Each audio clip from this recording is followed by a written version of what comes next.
ஓம் கந்தா போற்றி, கடம்பா போற்றி, கதிர்வேலா போற்றி, ஆறுபடை வீடு கொண்ட முருகா போற்றி. என் செல்ல பிள்ளையே, இன்று உனக்கு கிடைக்கப் போகும் திடீர் அதிர்ஷ்டத்தை மகிழ்ச்சியில் கொள். இது இந்த முருகப் பெருமானின் அருள்வாக்கு. வாழ்க்கை என்பது நெடுந்தோற பயணம். அந்த பயணத்தில் சில இடங்களில் வலி மிகுந்ததாகத்தான் இருக்கும். அந்த நேரம் மனதை தளரவிடக்கூடாது. நிச்சயம் அவை உன்னை பலவீனமாக்கும் என்று மட்டும் கருதிவிடாதே. என்னை பக்குவம் அடையவும் சில விஷயங்கள் புரிய வைக்கவும் தான் இந்த மாதிரியான நிகழ்வுகள் உன் வாழ்க்கையில் நடக்கிறது. அதற்கு பிறகு உனக்கான நல்ல செய்தி உன்னை தேடி வரும். உன்னையும் உன் குடும்பத்தாரையும் இந்த முருகப்பெருமான் பாதுகாத்துத்தான் வருகிறேன். இதோ உனக்கான புதிய நேரம், புதிய நாள் என அனைத்தும் நல்லதே நடக்கிறது. இனி நீ நன்றாக இருப்பாய். நல்ல காலம், நலமாக வாழ்வும் உனக்காக நிச்சயம் உண்டு. நிச்சயமாக. ஏனென்றால் பிறருக்கு உதவி செய்யும் வாய்ப்பை நான் உனக்கு கொடுத்ததற்காக கண்ணியமாகவும் அதை கட்டுப்பாடோடவும் செய்து கொண்டு வருகிறாய். அதை தைரியமாக இரு. கவலையை விடு. நான் உனக்கு பாதுகாவலனாகத்தான் இருப்பேன். மேலும் வேறு எதுவும் துணையில்லை.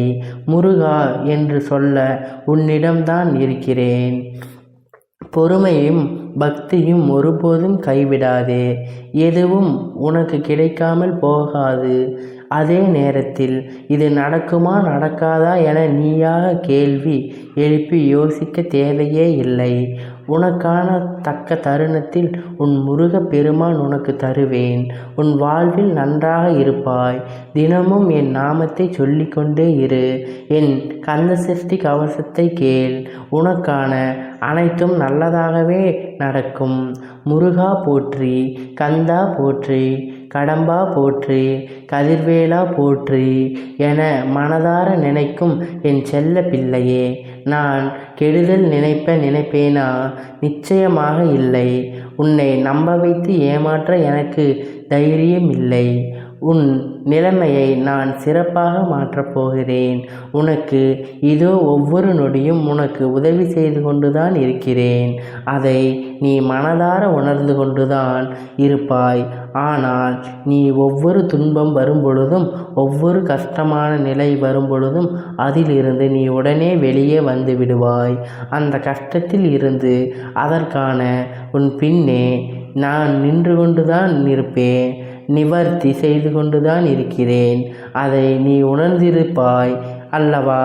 இது நீ வேறொருவர் மூலமாக அந்த பிரச்சனையை நிவர்த்தி செய்வதற்காகத்தான் உதவி செய்து கொண்டிருப்பேன். அந்த உதவி செய்வதை மறந்து விடாதே. எத்தனை துன்பங்கள் வந்தாலும் அதை தைரியமாக கடந்து செல். அதிசயம் வந்து கொண்டிருக்கிறது என்று என்னை நம்பு. மகிழ்ச்சியுடன் நீ உன் வாழ்க்கையை நான் அனுபவிக்கப் போகிறாய் என நீ மகிழ்ச்சியாக இரு. என்றும் நம் பந்தம் தொடரும். மனதில் பாரத்தோடு இருக்காதே. அதை இறக்கி என் பாதத்தில் வைத்துவிடு. உன் அன்பு ஆழத்தை, உன் விசுவாசத்தையும் இந்த முருகப்பெருமான் நன்கு அறிவேன். நிச்சயம் அனைத்தும் மதிப்பு கொண்டு எப்பொழுதும் உன்னுடைய மனது அளவிற்கு நீ மகிழ்ச்சியாக இரு. நீ சந்தோஷமாக வாழப்போகிறாய். என் செல்ல பிள்ளையே, உன்னை ஆட்டி படைத்த பிரச்சனைக்கு முடிவு கிடைத்திருக்கிறது. அமைதியாக இரு. நல்ல எதிர்காலம் உனக்கு உண்டு. எது நடந்தாலும் நான் துணையாக இருக்கிறேன். வாழ வேண்டும் என்று முடிவு செய். நிச்சயம் உனக்காக நல்லதே மட்டுமே நடக்கப் போகிறது என்று நம்பி இரு. நீ விரும்பிய வாழ்க்கை என்றும் உன் கையில் நிச்சயமாக கிடைக்கும். அதை பக்குவமாக வைத்து அதை தக்க வைத்துக்கொள்.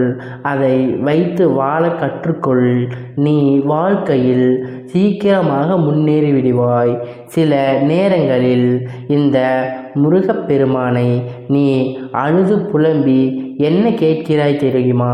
இன்றும் எத்தனை கஷ்டங்கள், ஏன் இந்த வாழ்க்கை வரப்போகிறது என்று. வாழ்க்கை என்றால் கஷ்டம் வரும் போகும்.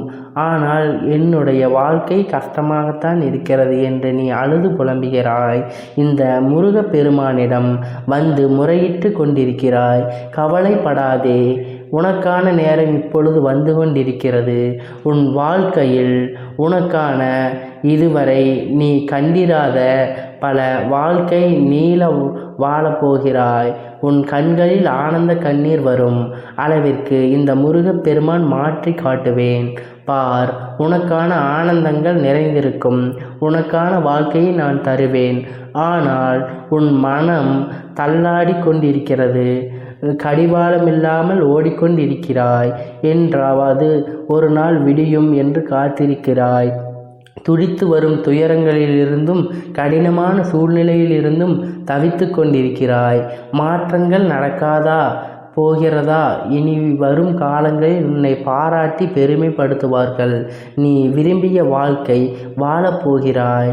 உனக்காக நிம்மதியான வாழ்க்கை வரப்போகிறது. உன் எதிர்காலத்தில் எப்படி வாழ வேண்டும் என்று எழுதி வைத்துக்கொள். சாதாரணமாக என்னை நினைத்து விடாதே. அனைத்தும் அறிந்தவன் நான். மற்றவர்கள் மத்தியில் நீயும் சிறந்து வாழப்போகிறாய்.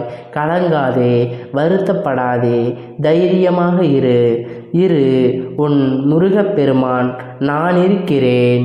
இதை உன் செவியில் கேட்டுவிட்டாய் அல்லவா? நீ மகிழ்ச்சியாக இரு, ஆனந்தமாக இரு, சந்தோஷமாக இரு.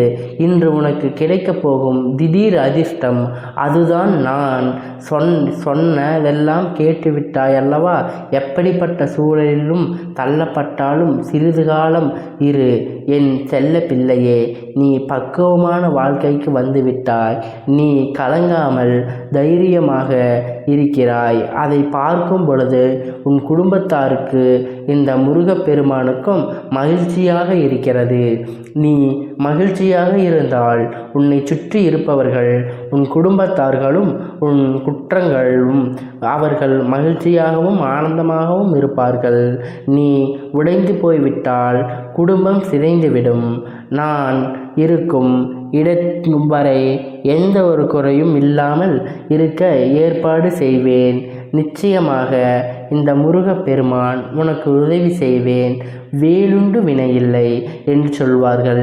என் நாமத்தை நீ தினமும் காலையில் எழுந்தவுடன் முருகா முருகா என்று சொல்கிறாய். நிச்சயமாக இந்த முருகப்பெருமான் யாராவது ஒரு குழந்தை ரூபத்தில் ஏதாவது உனக்காக நான் காட்சி தருவேன். ஆம், நீ என்னை நினைத்த பட்சத்தில் நிச்சயம் அனைத்தும் கிடைக்கும், அனைத்தும் நடக்கும்.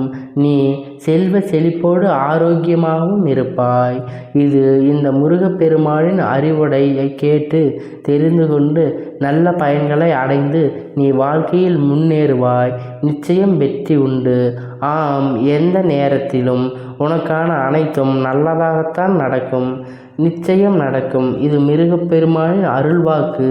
ஓம் சரவணபவா, ஓம் சரவணபவா, ஓம் சரவணபவா, ஓம் சரவணபவா, ஓம் சரவணபவா.